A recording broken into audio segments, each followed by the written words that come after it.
Bonjour à toutes et à tous et bienvenue chez YoYo pour des conseils pro et perso. Alors ça fait un moment, le dernier podcast que j'ai fait remonte à mai 2025.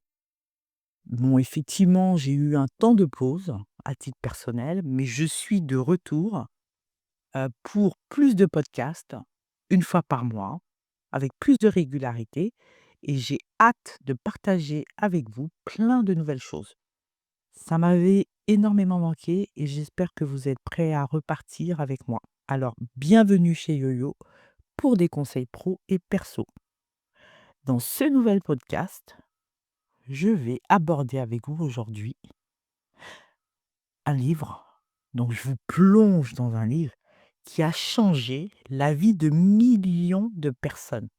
Et la mienne est en cours de changement parce que c'est tout un travail. Et ce livre dans lequel je vais vous plonger s'intitule Les 4 accords Toltec de Don Miguel Ruiz. En fait, il a rajouté un cinquième accord, donc il a fait un autre livre pour le cinquième accord Toltec. Donc aujourd'hui, je vais vraiment aborder le premier livre, les 4 accords, mais plutôt les 5 accords Toltec. Les 5 accords Toltec, il faut que vous sachiez qu'en fait, c'est des principes de sagesse ancestrale, de véritables clés en fait pour transformer en fait notre perception du monde et améliorer nos relations. Alors ce sont des accords, qui vont vous servir, dans votre quotidien, professionnel, familial, amical. Je dirais même que quand vous allez les entendre, vous allez dire: «Mais je m'en suis déjà servi».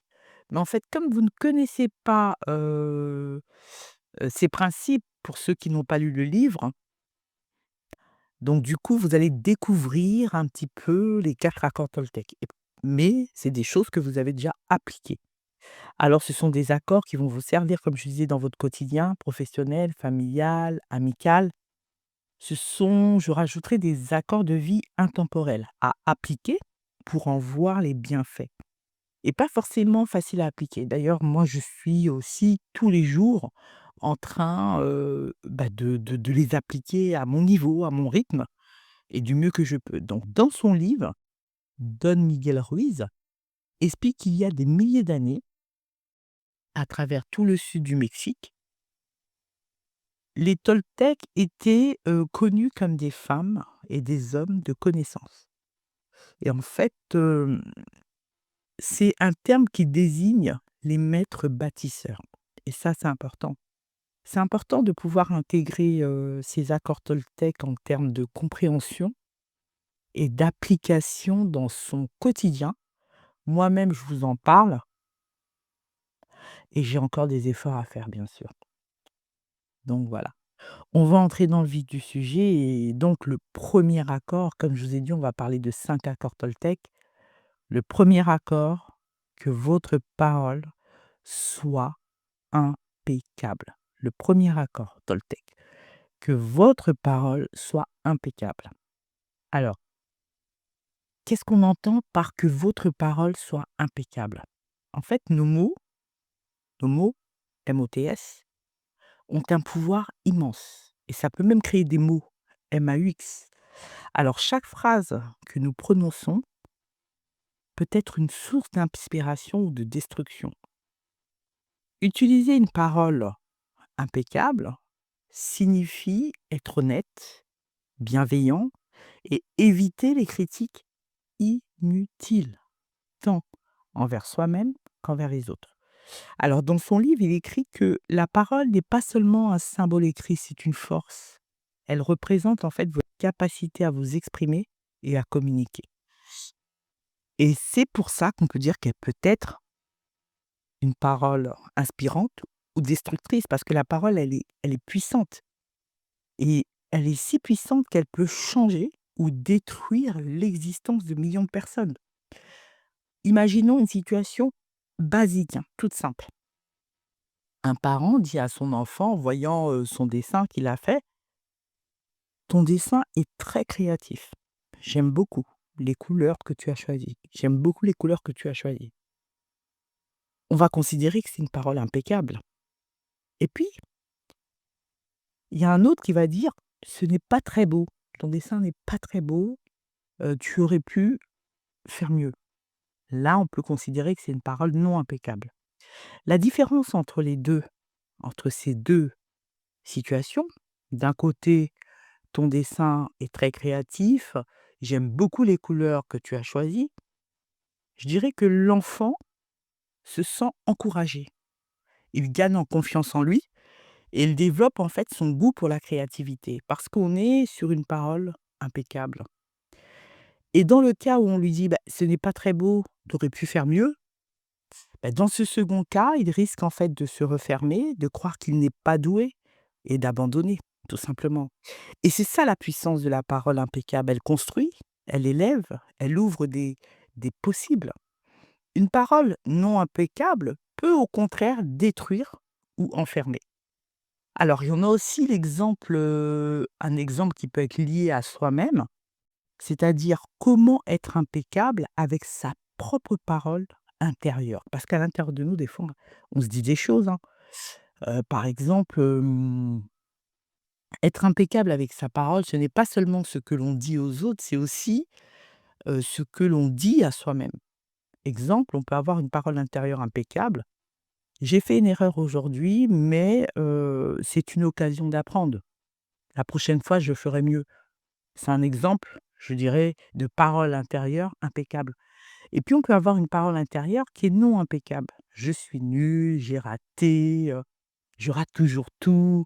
Beh, vous voyez que dans le premier cas où je dis: «J'ai fait une erreur, mais c'est une occasion d'apprendre, la prochaine fois je ferai mieux», ben, en fait, je nourris l'estime de moi et je reste dans une dynamique positive et constructive. Tandis que dans la parole non impeccable où je dis: «Oh, je suis nul, j'ai tout raté, je rate toujours tout», ben là, en fait, dans ce second cas, tu t'affaiblis, en fait. Tu t'affaiblis toi-même, tu programmes même ton esprit à croire en une réalité limitante et c'est ça qui est aussi, pas très bien. Donc en somme, l'impeccabilité de la parole, c'est être conscient que chaque mot crée une graine, semée dans l'esprit des autres ou dans le sien. Donc c'était vraiment pour vous dire le premier accord, c'est que ta parole soit impeccable. C'est important. Deuxième accord, quoi qu'il arrive, n'en faites pas une affaire personnelle. Quoi qu'il arrive, n'en faites pas une affaire personnelle.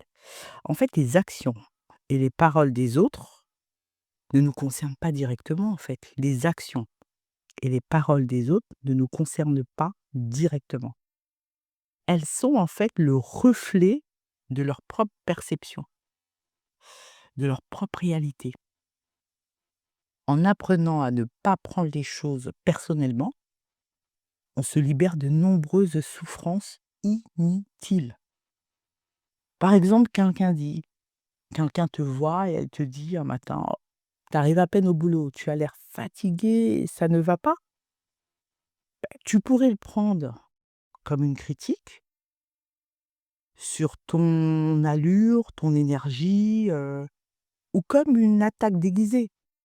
Mais en vérité, la personne qui te dit ça projette en fait son observation ou son interprétation et ça n'a pas à définir ton état intérieur ni ta valeur en fait. C'est son observation et c'est son interprétation. Vous comprenez? Il faut pas en faire une affaire personnelle. L'idée centrale, ce que les autres disent ou pensent, vient de leur monde intérieur, leurs croyances, leurs émotions, leur expérience. Et si tu le prends personnellement, tu t'appropries un poids qui ne t'appartient pas. N'en faites pas une affaire personnelle. Le deuxième accord. Quoi qu'il arrive, n'en faites pas une affaire personnelle. C'est la distance, le recul, l'observation. Ça suffit. N'en faites pas une affaire personnelle. Le troisième accord Toltec. Ne faites pas de suppositions. Ne faites pas de suppositions. Combien de malentendus naissent de suppositions infondées? On est toujours dans l'interprétation, dans l'imagination. plutôt que d'imaginer ce que pensent les autres, et ça, c'est un gros travail qu'il faut savoir faire et moi, je suis encore dedans. Osons poser des questions et clarifier les situations. Et en fait, cela évite les drames inutiles et renforce nos relations. En fait, je vais vous donner un exemple de situation. Imaginons 2 amis. L'un pense il y en a un qui pense parce que en fait, ces 2 amis ne s'appellent plus, donc ils ne veulent plus, et il y en a un qui va dire donc: «Il ne veut plus de moi dans sa vie». Mais en réalité, l'autre est simplement débordé probablement ou traverse une période difficile. Si le premier ose demander directement en disant: «Je remarque qu'on se parle moins, est-ce que tout va bien entre nous?» Alors la vérité sort et le lien reste clair, sincère et apaisé. On n'est pas dans l'imaginaire, l'interprétation, les suppositions, les supputations. C'est ce courage de demander au lieu de supposer, qui permet de vivre des relations plus authentiques, à petit goût de paradis dans la vie quotidienne. Donc au lieu de supposer, on pose des questions, on demande des clarifications, on ose communiquer, c'est un chemin vers la paix intérieure, car on arrête de nourrir des scénarios imaginaires, tout simplement. Et le 4e accord, c'est faites toujours de votre mieux. Alors moi, c'est celui que j'arrive à mieux faire. Faire toujours de son mieux. En fait, c'est faites toujours de votre mieux. Pourquoi? Parce que nous ne sommes pas parfaits et nos capacités varient, je dirais, selon les jours. Mais si nous donnons le meilleur de nous-mêmes à chaque instant, nous éviterons des regrets et nous progresserons continuellement. Imagine que tu décides de commencer à courir pour améliorer ta santé. Qu'est-ce que ça veut dire faire de son mieux? Dans ce cadre-là, faire de ton mieux ne signifie pas courir aussi vite qu'un champion ou aussi longtemps que ton voisin, hein, c'est pas ça, hein. Un jour, ton mieux peut être de courir 5 kilomètres. Un autre jour, ce sera seulement 2 kilomètres parce que tu es fatigué ou préoccupé. L'important est d'avoir donné ce que tu pouvais ce jour-là, sans te juger et en fait, ni te comparer. Il y a un jour où tu vas courir 5 kilomètres, un autre jour, tu seras plus en forme et tu vas courir 2 kilomètres, mais tu auras toujours fait de ton mieux. Il y a pas besoin de se comparer, il y a pas besoin de rivaliser, il y a pas besoin de faire mieux que l'autre. Faire toujours de son mieux pour toi, en fait, avec tes limites, avec tes efforts, avec tout ce que tu peux donner. Si tu fais ça, tu n'as pas de regrets, tu n'as pas abandonné, tu n'as pas triché avec toi-même, tu as juste respecté ton niveau du moment et ça, c'est important. C'est exactement ça l'état d'esprit de faites toujours de votre mieux. Non pas pour être parfait, mais pour avancer sereinement, avec fierté et sans culpabilité. C'était vraiment le 4e accord et le dernier accord de Toltec, accord Toltec, c'est: «Soyez sceptiques et apprenez à écouter». C'est important, hein, soyez sceptiques et apprenez à écouter.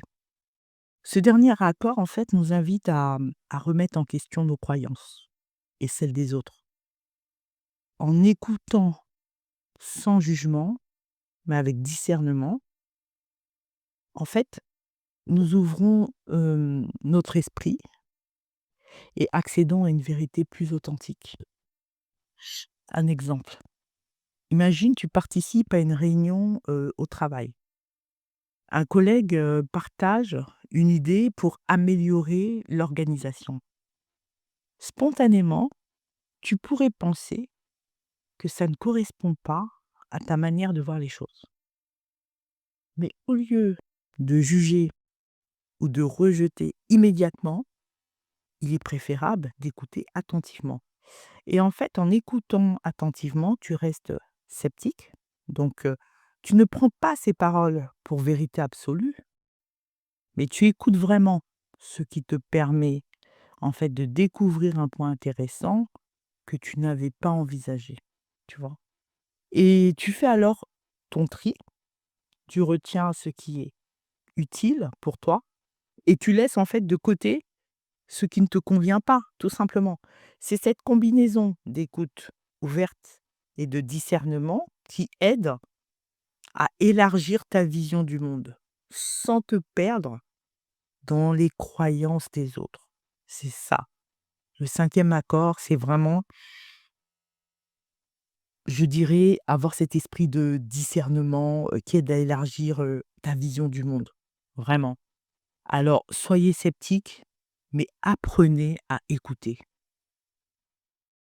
J'ai envie de vous dire qu'adopter ces 5 accords Toltec, dans notre vie quotidienne, c'est faire un pas plus vers plus, de paix, de clarté et d'harmonie. Voilà.